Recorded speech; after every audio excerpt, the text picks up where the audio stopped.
c'est né en 2001. Donc c'était une période hyper perturbée, de crise un peu compliquée. Sur un projet qu'on avait un peu maturé en étant dans notre précédente structure. On était une petite équipe et on voulait retrouver un peu plus de rationalité, un peu plus de choses tangibles, puisque les grosses années folles, c'était 98-2001 où c'était quand même du grand n'importe quoi sur le marché. Je me souviens quand on sont arrivés les attentats en septembre, on s'est retourné, on dit on continue pas. Et puis bon, on s'est dit bah ouais, tout est prêt, on y va, on continue.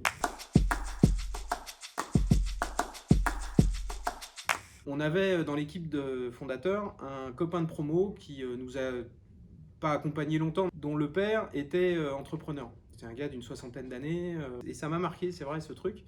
Il m'a dit mais ne t'inquiète pas, et c'était la parole, un peu la caution d'entrepreneur, ne t'inquiète pas, quand je vois comment tu réagis, ça marchera, donc fais-le. Et c'était un peu le côté adoubé par quelqu'un pour qui j'avais de l'admiration. Donc ça a peut-être été le déclencheur qui a fait que vraiment on y a été. Alors écoute, tu m'as fait chercher dans les placards, hein. Le premier client, c'est un client étonnant hein, de Cleverage, ça a été le Gartner.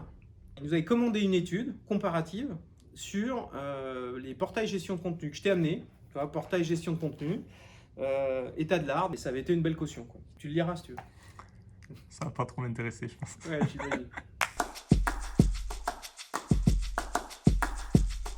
On répondait à un appel d'offres pour la Nouvelle-Calédonie. Rudy, qui était celui qui faisait la réponse, avait voulu agrémenter la propale du drapeau de la Nouvelle-Calédonie. Le client nous rappelle, dit bon, vous avez été sélectionné. Par contre, le drapeau va vraiment falloir changer, parce que c'est le drapeau de l'indépendance, enfin, des indépendants néo-calédoniens, et c'était pour le gouvernement de Nouvelle-Calédonie. Avec Olivier Martinery qui avait créé Projiweb qui nous a rejoint il y a quelques années, il m'avait partagé une BD qui était Les Vieux Fourneaux. Alors pour ceux qui ne connaissent pas, j'engage à le lire, c'est des papys qui font un peu des conneries qui restent encore très dynamiques. Donc c'est une BD très drôle et je trouvais que Les Vieux Fourneaux, cette bande de papys là qui était un peu résistants, un peu indépendants, ça correspondait bien et voilà pourquoi, les papys du web.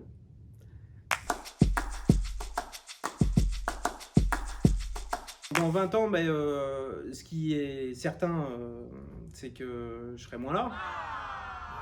J'espère être encore là, actif et présent. J'aimerais que la boîte rayonne sur un nombre de marchés matures important. On a envie d'être toujours perçu comme une boîte capable de tenir ses engagements. On a envie de compter, hein, de peser dans le game, comme dirait Najim.